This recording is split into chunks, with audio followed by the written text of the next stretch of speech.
everybody. Don't forget to tune in tomorrow. Bob Saget is going to be here live in studio. He's got a new book out, and then check that out. Marlon Wayans and Jessica D'Onofrio is going to make her Windy City Live debut. All right, you know our next guest from season 2 of Top Chef, and as a co-host on The Chew right here on ABC 7. But did you know that Carla Hall also loves to dance? Oh, I didn't know that. Take a look.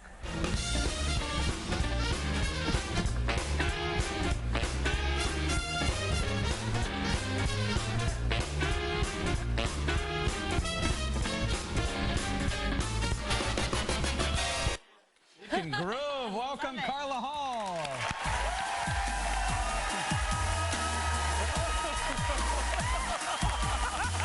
I love it. I'm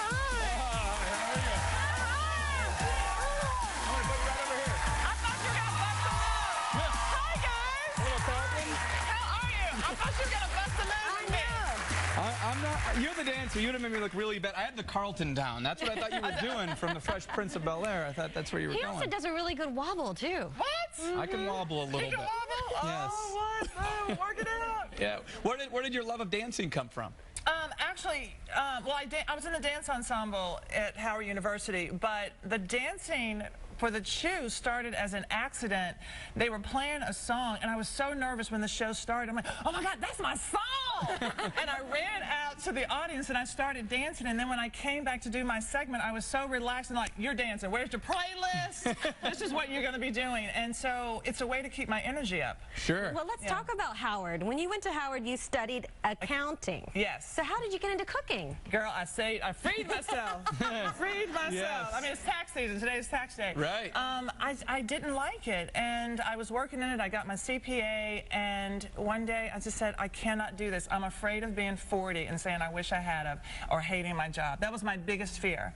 Wow. Right. So you never ever practiced? No, I did. I worked at Price Waterhouse. Wow. How long did you do that? 2 years. 2 years. 5 days and 3 hours. No, And then, talk about 9 Lives. You were also a model as well. Yes, so I left accounting. I'd been modeling at Howard University. I modeled a little bit in Tampa. And so when I left, I met these girls who were going to Paris to model. I'm like, I think I'm going to do that too.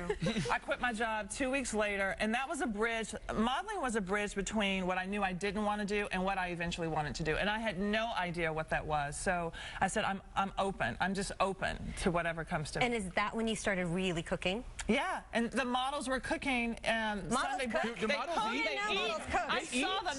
They totally do. So they were having these Sunday brunches every weekend, and they would make, and a lot of people from America, so they would macaroni and cheese and, you know, collard greens, and, well, not collard greens, we couldn't find them in Paris, but fried chicken. And I was in the kitchen while they were cooking. Before, I was never in the kitchen. So I'm like, oh, this is what happens. And I became fascinated buying cookbooks, and that kind of started the whole cooking thing. Right, and the catering business, right? Yes. I catered. I'm a recovering caterer now. I mean, truly, it's been I love how you try the profession, you realize you don't like it, and then you move on to the next thing. In, you get out. Right. Get in, you get out.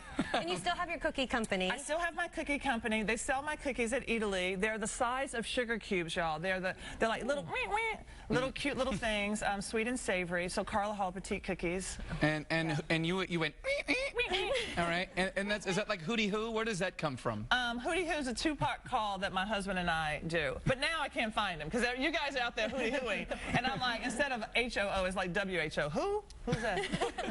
Okay, we fell in love with you and Hootie Hoo on Top Chef. Yeah. Were you shocked at how much people loved you? You were fan favorite? I am. As a matter of fact, it was a Top Chef event at the Girl and the Goat when it was announced, and I continue to be so blessed and so amazed at how many wonderful fans I have. And because you came across so authentic and down to earth. And how have you made that transition to the Chew now? I try to cook things that people want. On Top Chef, I made food that I wanted to eat, and I think that's why people could relate to me, hence my book, with comfort foods. And I make food that I think I want to serve people if they were coming to my home. And now you have like this all-star team on the Chew. We've had everybody here. You're the final member. Now we've completed it. Yeah, thank you. Thank you. We saved the best for last. Yeah, thank you. I don't know what happened to my invitations, but as soon as it said you were coming, yes. Awesome. Well, it's great, and it's great that you guys come on, you know what, right after us. So. Yeah. Oh. What makes that such a great team over there? We're friends. I mean, just like, I mean, I'm looking at you all. It feels like the Chew. The only thing that's missing here is food. Right. Yes. Where's the food? I mean, because it feels like the Chew. I mean, you're sitting here, you're having fun, you're with friends. It's true chemistry. It's not made up. You all like each other, I think, unless you're great actors. Well, gee. The food is coming up because you're going to be making the food for us. Yes, yes, we're going to do that in the next segment, but I want to tell you about Carla's book signing she has coming up. She's got one downtown that's going to be on North Wells Street if you want to meet Carla, have her sign your book, and also she has another one in Naperville at 7 o'clock, and we're going to have all those details coming up on our website. You can see them at the bottom of your screen right there. Next, more Carla. We're headed to the kitchen, and then later, Ray for Weigel in my 2-minute warning.